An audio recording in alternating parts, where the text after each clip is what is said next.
नपानी रे मलाई त फेरि यो पोजमा दिनुपर्छ जस्तो गरेर ए त्यही पोस्टमा खर्च दिन्छन् साँच्ची भनेको खर्च दिन्छ त्यो पोस्टमा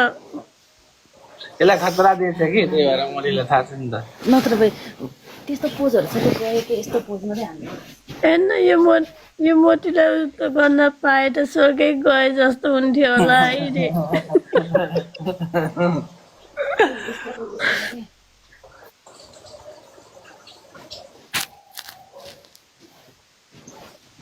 के भयो साँच्चै किल्ली त मैले पछि हुँदैन मिक्स किलीको हुँदैन के त्यही भएर किलीलाई ठग्न मजा आउँछ यार केको डर पनि लाग्दैन हानेको हो नि मेरो त साँच्ची भन्ने नि मैले अहिलेसम्म औँला पनि छिराएको छैन होइन औँला छिरायो भने चाहिँ जान्छ होला तर पानी हालेर सरर कस्तो मजा आउँछ साँच्ची मैले अहिलेसम्म औँला हालेको छैन किलीको बच्चा हुँदैन सिक्ने किन हुँदैन मैले ठ्याक हानेको बच्चा हुन्छ ठ्याकै नहाने चाहिँ कसरी बच्चा हुन्छ त यस हुन्छ महिना पछि मिन्स हुँदैन अनि कहाँबाट हुन्छ के हामी नेपाल गएपछि हस्पिटल गइहाल्छ मोटो छ नि त पार्टी गरेको जस्तो भयो नि त जाँठी मात्रै बे गरेर मलाई मात्रै बोयफ्रेन्डको मेरो बुढाको बच्चा बनाउनु परेन पुती भन्दैछ कत्लो पत्याउँदैन मेरो बेबी हुँदैन तपाईँले दुईटा जम्ल्या बनाउनु त्यस्तै हो त पहिलादेखि नै मलाई थाहा छ मेरो सधैँ त्यत्तिकै हो त्यस्तै हो कि मलाई पहिलादेखि थाहा छ सधैँ त्यत्तिकै हो त्यही भएर मजा आउँछ के छ र मेरो पतिले ट्विन्स पाउँछ उसले राख्छ म त ठिक्क समयमा इस दिन्छु भन्छ होला त्यही भएर त तिम्रो बच्चा भएर यसको हुँदैन नि भन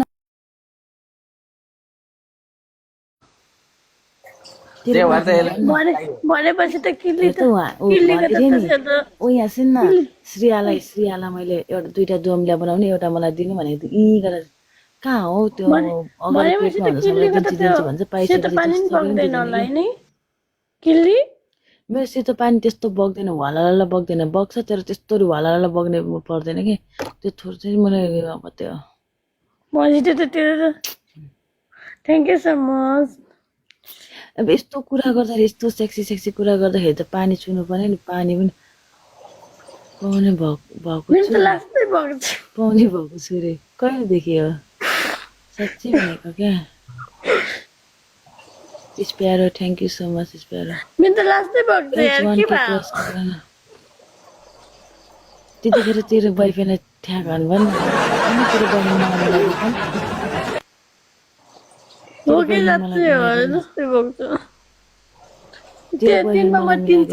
फेर्छु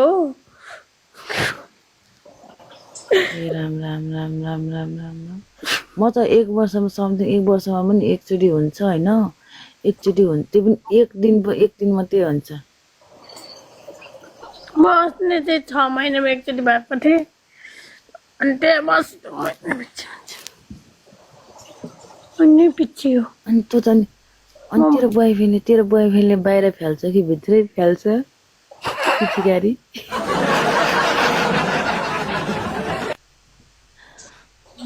म तँलाई क्वेसन सोध्छु तेरो त विदेशमा छ होइन त विदेशमा छ अब टक्क हुन्छ नि अब तेरो बोयफ्रेन्डले ठ्याक त कसरी छोरा मान्छेले कसले छोड्छ हौ होइन तेरो बोयफ्रेन्डले होइन ठ्याक हानेपछि बाहिर फाल्छ कि पिचिकारी भित्र फाल्छ झर्ने बेलामा बाहिर त माछाले ठ्याक हान्ने बेलामा त माछा थाहा हुँदैन तर एउटा कुरा के हो अरे मैले सुनेको त्यो जब केटाहरू फिलिङ्समा जब झर्ने बेला हुन्छ नि कोहीले बाहिर फाल्न दिनु हुँदैन अरे कि भित्रै उनीहरूलाई मस्त हुन्छ अरे कि त्यो भित्रै जान दिनुपर्छ अरे कि अर्को फिलिङ बुझ्दो रहेछ झाटेले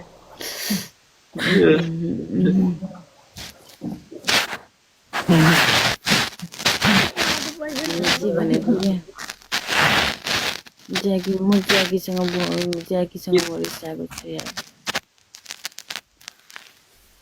ज्याकी पनि पुतली त हेर्ने होइन तिमीले मेरो नकार आस पनि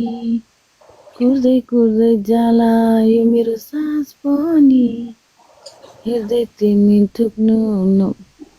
भुटुकै केही वान के क्रस गरिदेऊ न यार बेबीहरू यार अर्काको बेबीहरू अर्काको बुढाहरू सबै अर्काको बेबी बुढाहरू कसैले केटा त दामी पट्टाको रहेछ त बहिनीले हेर्नु हुँदैन अर्काको फटिरे दामी छ र तिमी त जान्छौ त कोही नानी हानी फेरि आयो त्यसको आयो किल्लीको आयो मेरो यो के को वार्लिङ आयो त अहिले के खाएकै छैन त मैले भोइसको आयो भोइसको त्यो बोलेको हेर thank you so much timing बिदिमा आएछ थ्याङ्क यू मेरो पत्लो मेम्बरसिप लिनु न सपोर्ट मात्रै गरेको रे सपोर्ट मात्रै त्यो त जसले पनि भन्छ सपोर्ट गर्ने मात्रै भने ए पत्लो आयो जिन कमेन्ट हेर्नु न अरे माया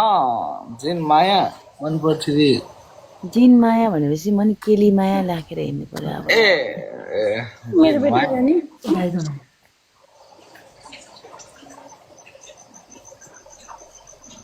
एउटा रोज फाल्छौँ न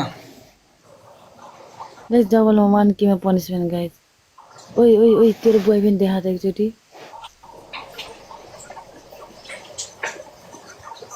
लपरौँ भनेर भन्न ट्रिपल ट्विन छ बेबी एक हजुरलाई दुईटै मलाई हस् माचिक्ने रे ओइ कस्तो पोइन्ट हो यो त त्यो त हुँदैन त्यस्तो त तिनवटा चाहिँ कसरी तपाईँको पुतली त सानो छ तिनवटा निस्किँदा त आमा यत्रै होला तपाईँको त अनि त्यो बुढाले ठोक्ने बेलामा त खोकुलो होला त खोला खोला खोला खोला खोला खोला त अनि हुँदैन त्यो तिनवटा पाउने भयो त्यो पत्लु thank you Jackie 1K cross गरिदिनु न के भनेको के 1K क्रस गरिदिनु न म यहाँ यतिको आज अहिले म अहिले उता जाने हो चाउ हो कि मेरो साउ हो तेरो अपरेसन हुँदैन अरे अपरेसन गरेर निकाल्नु पर्छ रे अपरेसन गरेर निकाल्नुपर्छ ल भगवान परमेश्वरी मेरो पत्लोको तिनवटा होस् अनि कस्तो अनि एउटा बच्चा यहाँ होस् एउटा बच्चा यहाँ होस् एउटा बच्चा यहाँ होस् बुढो जस्तो छ बुढो भन्नाले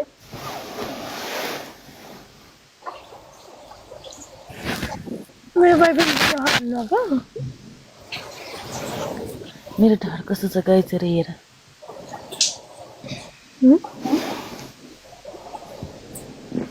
छ्या तर मैले सुनेको पक्नु होइन त्यो बेबी हुने बेलामा जब हामीले जब हामीलाई त्यो बेथा लाग्छ नि त्यतिखेर ठ्याक हान्यो भने चाहिँ सजिलोले बच्चा निस्किन्छ अरे त्यतिखेर ठ्याक हान्नु ल तर यत्रो भइसक्यो जत्रोले हान्नु ठुलो घर खोलिन्छ अरे यहाँ कमेन्टमा के भन्यो भने के थोक्छ त यहाँ त्यस्तो बुढो भए त रे बुढो भएछ रे हस् रे ल साँच्ची पत्लु होइन पत्लु त्यतिखेर चाहिँ त्यो यस्तो गर्नु के तपाईँको अब तपाईँ होइन अब बच्चा पाउने बेलामा चाहिँ त्यतिखेर चाहिँ बुढालाई चाहिँ विदेश नपठाउनु है विदेश कहीँ नपठाउनु त्यतिखेर त्यो हुन्छ नि बच्चा पाउनेको दिनमा त्यतिखेर चाहिँ बुढालाई सँगै त्यहीँ राख्ने होइन अनि हाँस समात्ने अनि मारी गाली गर्ने त्यतिखेर कम गाह्रो हुन्छ नि त गाली गर्ने बसे माचिक्ने जान्छु के सुत्न निद्रा लागेर चाहिँ अब एक गेम खेल भागिहाल्यो नि माछालाई